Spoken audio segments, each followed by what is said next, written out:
এখনও অনেক সুযোগ আছে।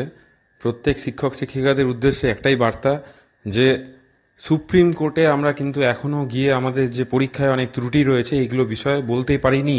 আর কবে বলবো? সুপ্রিম কোর্টের কাছে কি আমরা কোনো আবেদন নিবেদন কিছুই করতে পারবো না, বা করতে কোনোদিন জানি না, শিখিনি? সেই রিভিউ রিভিউ রিভিউ নিয়ে বসে আছি। সেই প্রথম থেকেই মে মাস থেকেই গল্প দেওয়া হলো, এপ্রিল মাস থেকে গল্প দেওয়া হলো, এই করা যাবে না, সেই করা যাবে না, এই হলে ক্ষতি হবে, সেই হলে ক্ষতি হবে। তো আজকে পরীক্ষা যে হয়ে যাচ্ছে, তো সেই পরীক্ষাটা তো ভুলভাল প্রসেসে হচ্ছে।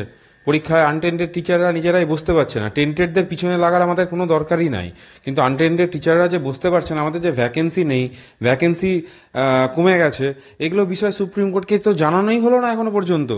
এবার যদি ওখানটাতে ফ্রেশ সিলেকশন প্রসেস উনি যাই বলে থাকুন, সেটা এমএ করে আমরা যদি জেনে নিতে পারতাম, ধরে নিলাম এটাই বলেছে, যেটা হচ্ছে, তাহলে তো আমরা সুপ্রিম কোর্টের কাছে কিছু রিকোয়েস্ট করতে পারি যে আমরা নির্দোষ, আনটেন্ডেড টিচার, বিচারপতি নিজেই বলছেন নির্দোষ। তাহলে সেক্ষেত্রে আমরা বলতেই পারি যে আমাদের তাহলে একটা কোয়ালিফাইং নেচারের পরীক্ষা নিন, যেখানে কোনো কাট অফ থাকবে না। এমনি জাস্ট একটা পরীক্ষা হবে, কোয়ালিফাই করতে পারলে আমাদের চাকরি বেঁচে যাবে, হয়ে গেল। বা একটা কোনো ইন্টারভিউ প্রসেস করুন। আমরা তো আমাদের রিকোয়েস্টটা বলতে পারি না, আমরা তো এখন কিছু বললামই না, শুধু রিভিউ রিভিউ করে থেকে গেলাম। রিভিউ যদি পজিটিভ হয় তো খুবই ভালো, কিন্তু রিভিউ যদি নেগেটিভ হয় তাহলে তো আমরা একটা বোকার মতো কাজ করছি, যে এখনো পর্যন্ত সুপ্রিম কোর্টের কাছে গিয়ে একজন আনটেন্ডেড টিচারও কিছু বলতেই পারলো না। আমাদের রিকোয়েস্ট, আমাদের এটা ওটা, আমরা দাবি দেওয়া। আরে ভাই, সুমন যে গেছিল, ওইগুলো কেস আগে মিটে গেছে। যে ওএমআর কি ব্যাপার স্যাপার, ওগুলো নিয়ে সুপ্রিম কোর্ট শুনতে চাইবে না। সুমনের নেগেটিভ হয়েছে বলেই সবার নেগেটিভ হবে এরকম ভাবার কোনো কারণ নেই। আমরা যাইনি এখনো। আর আমরা আমাদের রাজ্যের স্তরে আর কি, কমিশনের কাছে তো অনেকের ফোন আলাপ হয়, ফোনে কথাবার্তা হয়। কমিশনের কাছেও তো ওনারা বলতে পারেন যে আমরা পারছি না, আমরা আনটেন্ডেড টিচাররা এইভাবে এত কম সময়ের মধ্যে পরীক্ষা দিতে পারছি না। বা আমরা বিভিন্ন জেলা নেতৃত্ব যারা আছে শাসক দলে, সেই নেতৃত্বের মধ্যে যে কোনো কাউন্সিলর হতে পারে, কোনো মন্ত্রী হতে পারে, বা কোনো বড় কোনো মুখ হতে পারে, তাদেরকে রিকোয়েস্ট করে তাদের মাধ্যমে তো সরকারের কাছে একটা বার্তা দেওয়া যেতেই পারে, এখনও দেওয়া যেতে পারে, যে 2016 এবং 2025 যে পরীক্ষাটা নেওয়া হচ্ছে, এটা কোনো রকমভাবেই এটা একটা কোনো সিস্টেমেটিক বা একটা সাইন্টিফিক হচ্ছে না ব্যাপারটা। কারণ এটা কোথাও কোনোদিন হয় না যে একটা পরীক্ষা ক্যান্সেল হলে সেটাতে নতুন এক্সাম, নতুন কারোর সঙ্গে ক্লাবিং করে পরীক্ষা নেওয়া হয়, যেখানটাতে বলা আছে ফ্রেশ সিলেকশন প্রসেস। এই ব্যাপারটা পুরোপুরি কমিশনের হাতে ছিল, পুরোপুরি কমিশনের হাতে ছিল। আমাদের 10 নম্বর তো অবশ্যই ভালো জিনিস যেটা হয়েছে, বুঝলাম, কিন্তু আমাদের মেন তো বাস হয়ে গেছে 2016 এবং 2025 করে দিয়ে, 2025 আর 2016কে ক্লাব করে দিয়ে না। কারণ 2016 সালে যে পরীক্ষাটা হয়েছিল তাতে আহ, বিশেষত যারা আর্টসের ক্যান্ডিডেট ছিলেন, তারা হয়তো মনে করছেন 2025-এর সিস্টেমে হলে ভালো হবে। কিন্তু একটু ভালো করে বুঝুন যে আপনাদের যে কাট অফগুলো খুব হাই ছিল না, 47, 48, 49, তার কারণটা কি? কারণ আর্টসের সাবজেক্টগুলোতে টেন্টেডের সংখ্যাটা বেশি ছিল, তাই জন্য কাট অফটা এমনিতেই অনেক হাই গেছিলো। এবার আপনি ভাবছেন যে আমি যদি 10 নম্বর পেয়ে যাই, তাহলে যদি 45 পাই তো আমার তো 55 হয়ে যাবে।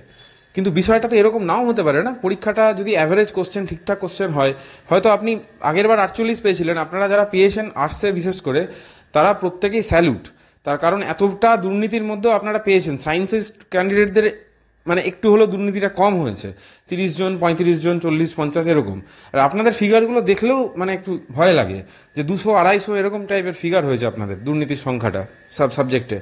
তাহলে আপনার যদি ওই সাবজেক্টে দুর্নীতিটা না হতো, তাহলে তো কাট অফটা অনেক নিচে নামতো না, সায়েন্সে যেরকম নেমেছে।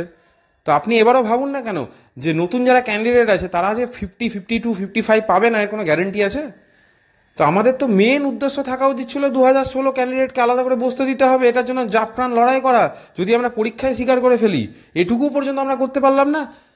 আমরা এটা এটা তো সবাই বলছে, আমাদের সাপোর্টে হয়তো অনেকেই নাই, অনেকে আমাদের স্কুলের টিচাররাও আমাদের সাপোর্টে নেই, বলছে এই কারণে ওই কারণে দুর্নীতি হয়েছে, ক্যান্সেল হয়েছে। বুঝলাম ওদের কথা, ওই সমস্ত ভুলভাল কথাবার্তা অনেকেই বলে, কিন্তু এইটুকু অন্তত প্রত্যেকে সাপোর্ট করছে যে 2016 ক্যান্ডিডেটরা কেন নতুনদের সঙ্গে পরীক্ষা দেবে, কেন দুটো আলাদা পরীক্ষা হলো না।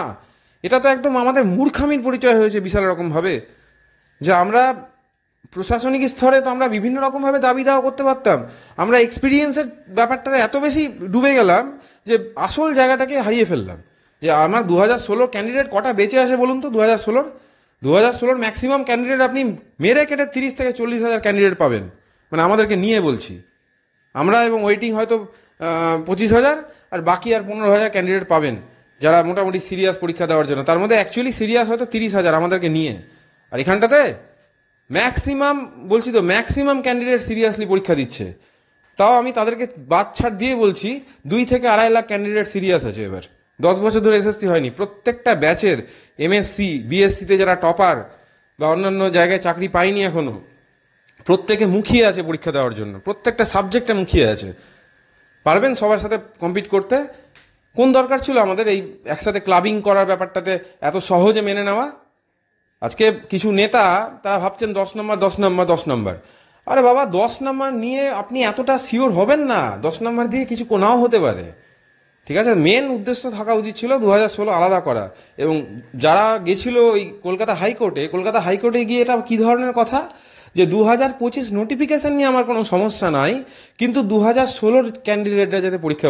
হাইকোর্টকে কি মানে মাথা মোটা ভেবেছেন যে হাইকোর্ট বোঝে না আপনাদের কথা বলার স্টাইল কি? আপনি দাবিটা স্পষ্ট রাখুন, দাবিটা তো লফুলি রাখতে হবে যে 2016 সালের পরীক্ষা আমরা দিতে চাই, 2016 ক্যান্ডিডেটকে আপনি আলাদা করে দিন। এটা রিকোয়েস্ট আমাদের, যে ফ্রেশ সিলেকশন প্রসেস যেটা, সেটা কিভাবে হবে সেটা কিন্তু সুপ্রিম কোর্ট কোনো গাইডলাইন করে দেয়নি। সেটা টোটালটা এন্টায়ারলি কমিশনের হাতে ছিল। কমিশন পুরো ইচ্ছাকৃতভাবে এই গেমগুলো খেলেছে, এবং এই গেমগুলো খেলাতে আমাদের কারোর যদি হাত থাকে তাহলে তো সেটা খুবই অন্যায় হয়েছে, যেই হাত দিয়ে থাকুক। আমি মনে করি না সে কারোর হাত আছে, কমিশন ইচ্ছাকৃতভাবেই করেছে এগুলো। কিন্তু সেটাকে আমাদের প্রতিরোধ করার জন্য যেটা যেটা করা দরকার ছিল, এই গেমটা খেলার পর থেকে আমরা সেটা করিনি। আমরা পরীক্ষা দেবো না, এই দেবো না, ওই দেবো না। আরে বাবা, পরীক্ষার ব্যাপারটা যেহেতু সুপ্রিম কোর্ট একটু বলে দিয়েছে, রাজ্য সরকার ওই জায়গাটাতে একটা পজিটিভ গেম খেলে দিচ্ছে। কিন্তু আপনি তো পরীক্ষাটা যাতে 2016 ক্যান্ডিডেটের সাথে হয় এই জায়গাটা তো অ্যাসিওর করে দেবেন। এই জায়গাটা আমরা অ্যাসিওর করলাম না। আপনি দেখুন এখন 30,000 40,000 ভার্সেস 2.5 লাখ 3 লাখ। মজা বুঝে নিন এবার। এখনও অনেক সুযোগ আছে, বিভিন্ন লোকাল লিডারদেরকে দিয়ে বলুন যে পরীক্ষাটা যাতে পেছানো হয়, রিকোয়েস্ট করুন, আর পরীক্ষাটা যাতে স্প্লিট করা হয়, দুটো পরীক্ষা করা হয়। এইটুকু তো সিম্পল ভাববেন যে দুটো যদি পরীক্ষা হতো, আপনি যদি অসুস্থ হয়ে যান, সেদিন মাথা ব্যথা করছে, জ্বর চলে এসছে, হাতে ব্যথা করছে, তাহলে আপনি দ্বিতীয় আর একটা সুযোগ পেতেন। আমি বলছি 9-10-এই আপনি দুটো সুযোগ পেতেন। সে জায়গায় আপনি কি করলেন? একটা দিন সুযোগ নিলেন।